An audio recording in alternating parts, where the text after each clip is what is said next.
하나의 목적을 위해서 모이고 또 하나의 가치를 공유하는 집단이나 관계성을 갖고 있다고 할지라도 때때로 사람은 각자의 어떤 입장과 관점 속에서 자신의 생각을 가지고 있기 때문에 그 같은 길을 가는 것처럼 보이지만 동상이몽일 때가 있습니다. 오늘 말씀에 보면 이제 예수님께서 예루살렘으로 올라가는 가운데 인자가 대제사장들과 서기관들에게 넘겨지고 또 그들이 죽이기로 결의하고 이방인들에게 넘겨줄 것이다 라고 말합니다. 그리고 그들은 능욕할 것이며 침뱉을 것이며 채찍질하고 죽일 것이다. 예수님을 그렇게 한다는 것이죠. 그러나 예수님은 3일 만에 살아나리라 이렇게 말씀하십니다. 사실 마가복음 맥락에서 이 이야기, 오늘 우리가 함께 읽은 이 마가복음 10장에 나오는 이 이야기는 세 번째에 등장하는 순환 예고입니다. 첫 번째는 마가복음 8장 31절 이하에 나왔는데 그때도 이와 유사한 말씀을 하십니다. 근데 그때 베드로가 강하게 항변하죠. 사실 베드로가 항변했다, 예수님을 꾸짖었다 이렇게 말하는 것은 베드로뿐만 아니라 모든 제자들도 그런 마음을 품고 있었음을 그 맥락 속에서 설명해 주고 있는 것이죠. 절대로 그런 일이 이루어지면 안 되는 것입니다. 예수님이 왜 잡혀가서 그런 일을 당하느냐? 그러면 자신들이 생각하는 메시아 왕국, 이 혁명 나라의 어떤 완성을 이루지 못할 것이죠. 그러니까 예수님의 의중이나 그 뜻을 생각하고 살피기보다는 이거는 있어서는 안 될 일. 자기들이 생각할 때 유대인으로서 자신들의 정체성을 다시금 회복하고 또 압제하고 있는 이 로마를 물리치고 또 민중들을 결집해서 옛날 다윗 왕국처럼 건강하고 힘있고 부강한 나라를 만들어야지 되는데 아직도 우리는 이 이방인들에게 유린당하고 이렇게 힘겨움을 겪고 있는데 그래서는 안 되는 것이죠. 그래서 강하게 질책합니다. 두 번째로는 9장 30절 이하에 나오는데 이제 이때도 예수님께서 이런 순환에 대해서 장차 이루어질 일에 대해서 예고를 하십니다. 그때 어떤 논쟁과 다툼이 일어나는데 그것은 무엇이었냐면 제자들 사이에 누가 더 크냐 이런 이야기들이 일어나요. 예수님께서 말씀하시고자 하는 그 의미와 진의를 듣고 생각하고 그 의미를 추구하고 질문하고 그것에 대해서 생각한 것이 아니라 기존에 예수님께서 메시아로 오셔서 그들이 볼 때 그리고 많은 이적과 능력을 행하셨고 그로 인해서 많은 사람들이 결집되고 또 추종하고 인기를 얻고 있고 대제사장들과 바리새인들도 막 경계하고 있고 이럴 지경이니 어쨌든 그런 힘을 결집해서 모아서 이루어질 그 결과, 성취, 성과를 자기들 나름대로 생각하고 있는 거죠. 그렇다면 자기들은 부모와 생업을 다 뒤로 한 채 이렇게 예수님을 따랐으니 그렇다면 거기에 있는 어떤 성과, 이익, 어떤 배당이 이루어져야 될 것이 아니냐. 그랬을 때 내가 그래도 이렇게 했으니 나는 이렇다. 아니다. 나는 그렇게 했지만 난 이런 부분에 있어서 내가 얼마나 헌신했는 줄 아느냐. 뭐 이런 식의 일들이 있는 거죠. 그래서 누가 더 높냐, 위냐 이런 다툼이 막 일어납니다. 그리고 오늘 우리가 함께 읽은 이 마가복음 10장의 맥락에 있어서도 그런 일들이 있죠. 여기서는 어떤 일들이 있느냐. 예수님께서 예루살렘에 올라가서 순환을 당하고 죽임을 당하고 3일 만에 살아날 것이다 라고 얘기했을 때 특별히 세베대의 아들 야고보와 요한이 주께 나와서 말합니다. 선생님이여 무엇이든지 우리가 구하는 바를 우리에게 하여 주시기를 원하옵나이다. 이르시되 너희에게 무엇을 하여 주기를 원하느냐. 여짜오되 주의 영광 중에서 우리를 하나는 주의 우편에 하나는 좌편에 앉게 하여 주옵소서. 어떻게 보면 이렇게 나서서 하는 사람들이 보통 베드로 아니면 야고보, 요한 뭐 이렇게 다른 제자들이 특별하게 이렇게 나서서 하는 경우들은 성경에 보기 어려워요. 왜 그럴까 생각해 봤을 때 이 야고보와 요한은 베드로와 더불어서 좀 예수님께서 각별하게 아끼셨던 제자들로 보입니다. 사실 앞선 9장에서의 어떤 그 변화산상의 사건, 변화산에서 변형되셨을 때 모세와 엘리야와 더불어 말씀하실 때 그 변화된 모습을 보이실 때도 이들을 베드로와 야고보와 요한을 따로 특별히 데리고 가셔서 그들에게 이런 체험을 하시고 또 당부의 말씀을 이루시고 이렇게 하셨죠. 다른 말씀들에도 드러나기도 하고. 그러니까 어떻게 보면 굉장히 친밀하고 자기들을 아껴주고 자기들을 인정해준다고 생각하고 있는 거죠. 그러니까 이제 예수님께 나아가서 자신들이 이제 이런 정도는 얘기할 수 있지 않냐? 막 자신만만한 거죠. 나름 자부심도 있고 긍지도 있는 거죠. 그래서 오히려 사랑받고 각별히 여김을 받았던 사람들이 예수님의 마음을 더 쓰리고 아프게 하는 것을 보게 됩니다. 인간관계에 있어서도 우리가 그런 일들을 종종 경험해요. 사실은 막 죽고 못 살던 사람이 오히려 나의 마음을 후벼 파기도 하고 상처를 주기도 하죠. 많은 사람들 이렇게 상담하고 대화를 해보면 정말 뭐 별 볼 일 없는 사람, 자기 생각에 나랑 별 관계도 없는 사람, 이런 사람들 때문에 그렇게 쓰리고 아파하지 않아요. 사실은 가까운 사람, 친밀한 사람, 믿었던 친구, 막 정말 이렇게 나만을 아끼고 사랑해준다고 했던 그런 애인, 뭐 아내나 남편, 부모 자녀 간에 뭐 이런 일들이 일어나는 거죠. 그래서 사람들은 그걸로 인해서 큰 아픔과 상처를 겪기도 하고 힘겨움을 겪기도 하죠. 예수님도 인간의 몸을 입고 이 땅에 오셨을 때 그런 것들에서 예외는 아니셨던 것이 분명합니다. 우리와 한결같이 시험을 받은 자로되 라고 이렇게 말하죠. 다른 말씀에. 그러나 흠은 없다. 죄는 없으시다. 이렇게 말하죠. 그러니까 다양한 고통과 아픔과 상처를 예수님도 다 맛보셨는데 특별히 오늘 말씀에서 보면 이렇게 아끼던 제자들에 의해서 그런 상처와 아픔을 사실은 또 겪는 거죠. 얘네가 언제까지 이럴까? 왜 이렇게 내 뜻을 알지 못하고 자꾸 이런 것에만 마음이 있는 것일까? 어떻게 보면 십자가 사건과 부활 이후에야 비로소 제자들이 깨닫게 되는데 아직도 예수님께서 예루살렘에 올라가서 순환을 받아야 한다는 이 사실에 대해서 충격 속에 질문을 제대로 하는 이가 안 보입니다. 적어도 이 그 복음서의 맥락 속에서. 아니 예루살렘에서 순환을 받다니요. 예루살렘은 우리 신앙의 중심지가 아닙니까? 하나님께 드리는 제사가 있고 대제사장과 제사장들이 있고 레위인들이 섬기며 많은 사람들이 하나님을 섬기고 또 제사하기 위해서 모이는 그런 곳이 아닙니까? 거룩한 성 예루살렘 거기서 어떻게 그런 일이 있을 수 있습니까? 예수님 혹시 잘못 생각하고 계신 게 아닌가요, 선생님? 차라리 나사렛이든지 다른 동네에서 아니면 로마 주둔하는 어떤 기지 뭐가 있는 그런 곳에서 뭐 이런 말씀을 하셨다면 모르겠는데 예루살렘 예수님을 또한 환영하고 사랑하고 찬양하고 기뻐하며 즐거워해야 될 예루살렘에서 어떻게 그런 일이 있단 말입니까? 이렇게 질문해야 마땅하죠. 그러나 그런 질문을 하지 않습니다. 이런 지금의 맥락에서. 그거는 상관없고 뭐 그것이 어떤 면에서는 비유적이고 상징적인 얘기일 수도 있어. 사람이 자기들이 원하는 바를 관철시키려고 하고 어떤 다른 종류의 욕망과 욕구들이 팽배해 있을 때 뭘 얘기해줘도 들으려고 하잖아요. 진위를 파악하려고 하잖아요. 이미 마음에 달아있고 그걸로 꽉 차 있으면 아무리 눈앞에 증거를 갖다 보여주고 사실을 얘기하고 아무리 있는 그대로를 설득해도 듣질 않아요. 아무도 듣지 않습니다. 참 신기하죠. 종종 인간관계 속에 우리는 이런 일들을 경험하지 않습니까?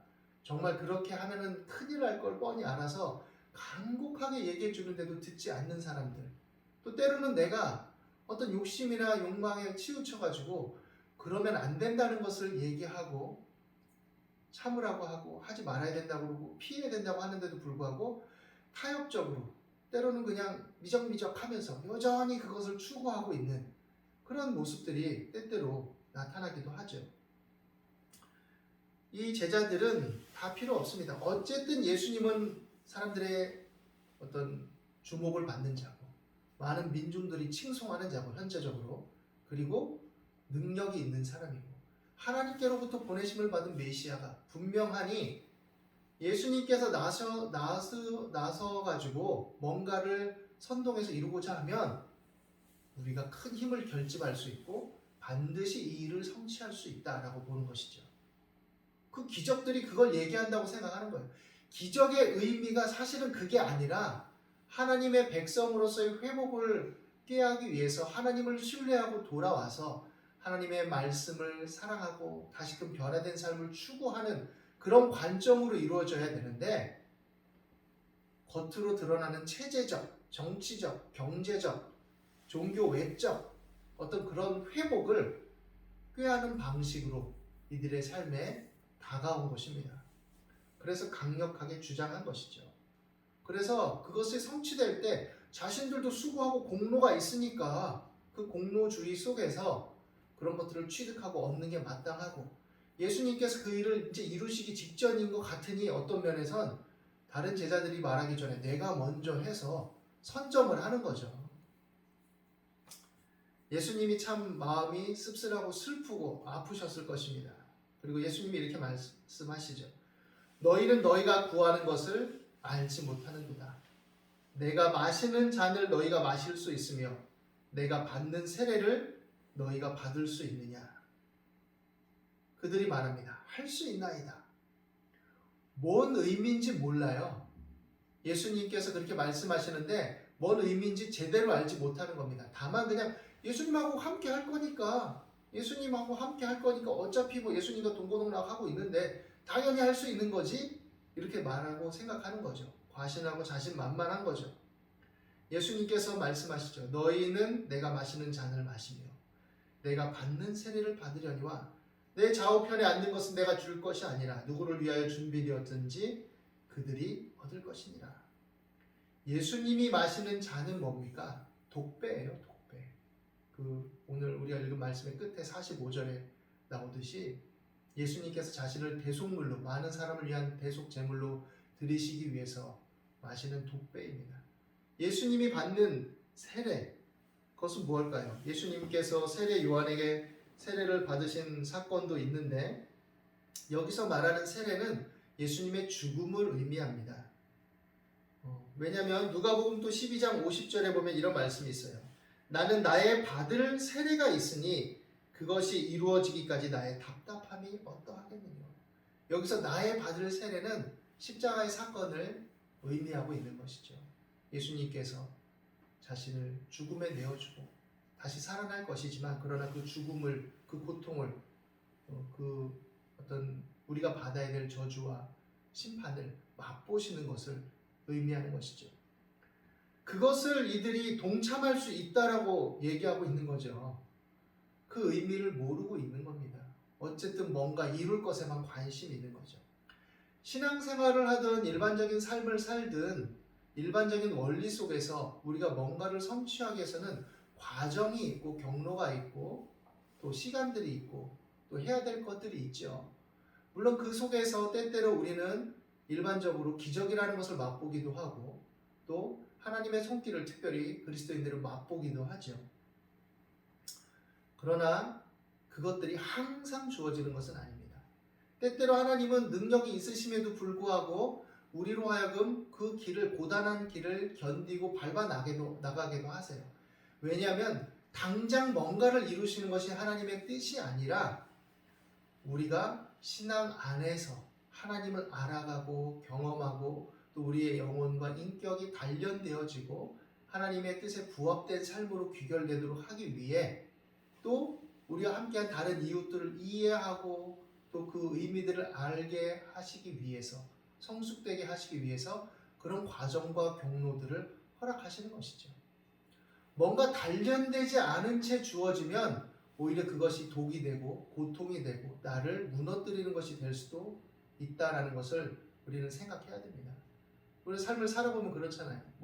이건 좀 단편적인 예일 수도 있지만 로또에 당첨된 사람들이 다 행복할 것 같지만 사실 생각보다 많은 사람들이 그걸로 인해서 부부관계가 깨어지고 부모 자녀가 깨어지고 친족관계, 친구관계가 다 망가져버리고 또 자신도 망쳐버리는 경우들을 보죠. 자신을 관리하고 다스리고 그 많은 것들을 컨트롤할 힘과 능력이 여건이 갖추어지지 않은 채 주어지는 것들은 오히려 고통과 아픔과 힘겨움으로 또 실패로 귀결될 수 있다는 것을 생각해야 되는 것이죠. 예수님의 말씀을 알아듣지 못하고 이렇게 자신감 있게 얘기한 야고보와 요한, 그리고 그 말을 들은 열제자가 있었는데 열제자들도 야고보와 요한에 대해서 화를 냈습니다. 예수님의 심정에 동참한 게 아니라 저것들이 먼저 지들이 먼저 높아지려고 큰 자리 차지하려고 그러고 있구나. 아직도 얼마나 낮은 수준의 생각, 얄팍한 마음을 갖고 있는지가 보여지죠. 근데 이런 모습이 바로 우리의 모습이라는 사실을 알아야 됩니다. 우리도 어떤 면에 있어서는 신앙생활을 하면서도 하나님의 뜻을 살피고 추구한다고 말은 하고, 하나님의 뜻을 알게 해주십시오 기도하고, 하나님 뜻대로 살기를 원합니다 라고 말은 하지만 실제적인 삶에 있어서는 우리 인간적인 생각 속에서 나의 욕망과 욕심과 현재의 어떤 문제로 끌어당긴 하나님의 뜻을 가지고 내 마음과 내 뜻대로 변형시켜서 그래서 관철시키려고 애쓰고 고집하며 떼쓰는 그런 경향들을 가질 수 있다는 것이죠. 물론 이 말의 의미가 우리의 요구와 욕구와 우리의 어떤 소원하는 말을 하나님께 아뢰지 말아야 된다는 것을 말하는 것이 아닙니다. 당연히 아뢰야죠. 아무것도 염려하지 말고 오직 모든 일에 기도와 간구로 구할 것을 감사함으로 하나님께 아뢰일 수 있는 것입니다. 가릴 필요가 없어요. 어떤 분들은 기도를 뭘 그렇게 세속적인 기도만 해 하는 분도 있지만 하나님께 나아갈 때 우리는 구별 없이 다 아뢰는 겁니다. 하나님 힘겹습니다. 이런 부분에 있어서 우리가 물질적인 어려움이 있어요. 당연히 하나님께 아뢰일 수 있는 거죠. 그리고 이런저런 문제 속에 지금 취업의 문이 열려야 되는데 어렵습니다. 당연히 기도해야죠. 하나님께 의지하지 않으면 누구한테 합니까? 물론 우리 삶에 그거를 추구하는 성실함도 있고 노력도 필요하지만 또 하나님께 호소하고 아뢰는 거죠. 문제는 그것이 모든 것의 핵심이 돼서 응당해야 될 일도 하지 않고 또 내 삶을 성실하게 이루려는 애씀도 없고 또 어떻게 보면 좀 더 나아가서 합법적이고 또 정당한 삶을 추구하지도 않으면서 그냥 하나님께 때만 쓰면 막 많이 기도만 하면 다 이루어질 것처럼 생각하는 그런 미신적이고 기복주의적인 어떤 그런 행태가 문제인 거죠. 야고보와 요한이 영광을 구했다라는 것은 나쁜 게 아닙니다. 영광을 구할 수 있죠. 그러나 이들이 구해야 될 영광은 뭐냐? 하나님의 뜻 안에서의 영광. 예수님이 정말로 말씀하시는 바가 무엇인지를 헤아리는 것 속에서 나오는 영광이 되어야 되는데 자신들의 이기적인 욕망 속에 세속적인 욕심을 이루기 위해 종교적인 외피를 쓰고 예수님을 이용하는 꼴이 되어버린 것이죠. 사실은 충성을 다한 것처럼 보이긴 했지만 예수님께서 그들에게 말씀하십니다. 이방인의 집권자들이 그들을 임의로 주관하고 그 고관들이 그들에게 권세를 부리는 줄을 너희가 알거니와 너희 중에는 그렇지 않을지니 너희 중에 누구든지 크고자 하는 자는 너희를 섬기는 자가 되고 너희 중에 누구든지 으뜸이 되고자 하는 자는 모든 사람의 종이 되어야 하리라. 인자가 온 것은 섬김을 받으려 함이 아니라 도리어 섬기려 하고 자기 목숨을 많은 사람의 대속물로 주려 함이니라 라고 말씀하시죠. 예수님이 친히 본이 되셔서 말씀하시는 겁니다. 섬김의 극치로서 모든 사람, 많은 사람을 대신해서 목숨을 바치는 그 모습을 통해서 특별히 목숨을 바친 그 사람들이 엄청 가치가 있고 고귀해서가 아니에요. 로마서 4장 25절을 보면 예수님은 우리가 범죄한 것 때문에 내어줌이 되고 또한 우리를 의롭게 하시기 위하여 살아나셨느니라 라고 말씀하십니다. 우리가 죄인임에도 불구하고 우리를 구원하시고 해방하시고 하나님의 자녀로서 하나님의 어떤 피조물로서의 하나님의 형상을 회복해서 하나님의 뜻에 부합된 삶을 그 정체성을 그 존재를 회복하고 하나님 나라 안에서 하나님의 은혜와 영광과 평강을 누리며 그 안에서 합당한 삶에 하나님이 주신 진정한 삶의 비전들을 새롭게 이루어가고 성취할 그런 존재들로 구원하시기 위해서 부르신 것이죠. 많은 사람들은 이 땅에 유토피아를 이룰 수 있다라고 생각을 합니다. 특별히 계몽주의 시대는 더 그랬죠. 어떻게 보면 중세의 어떤 한 부분의 암울함들, 물론 그 당시에도 사실은 따지고 보면 많은 철학적, 사상적 발전과 반성적인 사고들이 있었지만 근대 이후에 사실 그것들을 전면 부정하면서 나오기 시작했죠. 물론 뭐 거기서 좋은 것들은 사실은 가져와야 되지만 물론 철학 사고 속에서는 그런 것들을 많이 따오기도 했죠. 아랍의 많은 문헌들이 번역되고 이러면서 여하간 그런 속에서 그 근대를 이루어 가면서 이제 인본주의가 중심이 되어지고 그 속에서 많은 사람들이 여러 일들을 이루어 나가면서 인간의 힘으로 이제 많은 것을 이룰 수 있다라고 생각합니다. 물론 오늘날도 많은 것을 이루었죠. 정말 급격하게 발전을 했고 또 많은 과학과 문명과 발전을 이루었고 많은 사람들의 삶이 개선되어지고 의료의 발달로서 생명이 또 연장되고 많은 도움이 되고 그런데 사실 평균의 함정이라는 게 있는데 옛날에는 병약함이나 힘겨움들에 대해서 조기 사망률이 높았을 뿐이지 그것을 뛰어넘어서 생존하는 사람들의 또 수명들은 또 장수한 사람들도 많다고 합니다. 사실은 평균적으로 했을 때 조기 사망률이 높아서 그랬을 뿐이지 여하간 그렇게 이루어냈지만 그러나 그렇게 과신하고 있을 때 다가온 것들이 무엇입니까? 인간 사이에 일어난 여러 욕망의 충돌, 갈등, 그것을 다스리지 않는 마음들, 이기심들, 심지어 종교의 이름으로 자행되는 종교를 빙자해서 민중들을 선동하고 또 자신들의 어떤 제국적 논리를 타당화시키는 어용적인 어떤 신학들을 개발해내 가지고 제3세계 국가들을 유린하는 어떤 이런 도구로 쓴 인간의 어떤 행태들 참된 신앙의 발로에서 이루어진 것이 아니라 인본주의의 어떤 발음과 어떤 그들의 어떤 협치 속에서 그런 일들이 일어난 것이죠. 결국 그것은 무엇을 얘기하느냐? 진정한 참된 행복과 유토피아는 하나님의 은혜와 사랑 안에 있는 치유와 회복 속에 있는 것이고 이 일을 하나님이 장차 이루실 것이다 라는 것에 대한 대망을 더 소망을 더 갖게 만들어주는 일들이죠. 지금도 곳곳에 지구 곳곳에는 많은 어려움들과 고통들이 산적해 있습니다.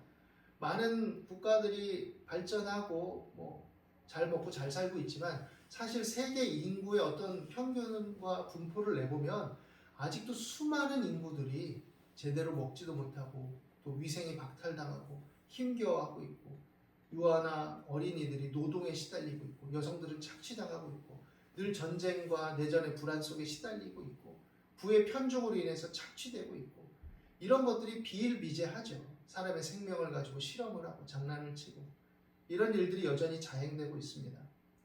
그렇게 볼 때 우리가 하나님의 자녀로서 부름받은 그 은혜와 사랑 안에서 그 하나님 나라에 대한 소망을 갖고 종말론적인 건강한 인식 속에 이 땅을 살아가는 동안에 우리의 주어진 분량과 범위 안에서 그런 일들을 또 생각하며 우리 주변을 밝히고 건강한 삶을 이뤄나가는 것이 그리스도인의 진정한 삶의 자세이고 사명이 되어야 할 줄로 믿습니다.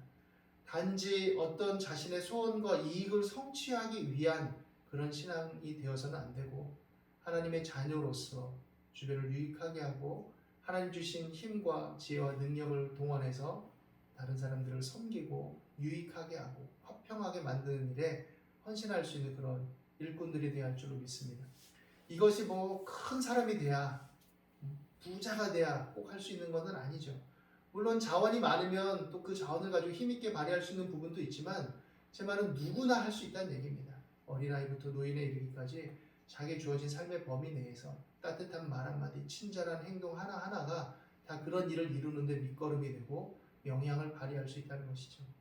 힘겹고 고단한 세월들을 우리가 보내고 있습니다. 그러나 그 속에서 우리가 하나님의 자녀다운 삶을 추구하고 진정한 영광을 추구하면서 믿음의 주요 온전케 하신 예수 그리스도를 바라보면서 한 걸음 한 걸음 더욱더 전진해 나갈 수 있게 되기를 예수님의 이름으로 축원합니다. 기도하겠습니다. 하나님, 하나님의 영광 중에 우리가 부름을 받고 그 은혜 안에 살고 있음을 믿고 감사합니다. 참된 영광, 참된 명예, 참된 영예로움을 구할 수 있는 그런 생각과 가치 기준과 믿음을 더하여 주시고 또 우리 주어진 분량과 지혜대로 맡겨진 직분과 삶의 사명을 건강하게 잘 감당해 나가게 도와주옵소서. 힘겨운 성도들 아버지 하나님 돌보아 주셔서 건강 주시고 또 삶의 길을 열어 주셔서 무엇을 먹을까 마실까 입을까 염려하지 않도록 도와주시고 좋은 길을 열어 주시고 힘을 더하여 주시옵소서. 믿음의 주 온전케 하신 예수 그리스도께서 우리와 함께 하시고 성령으로 교통하시고 힘 주심을 믿습니다. 감사하며 예수 그리스도 이름으로 기도드립니다.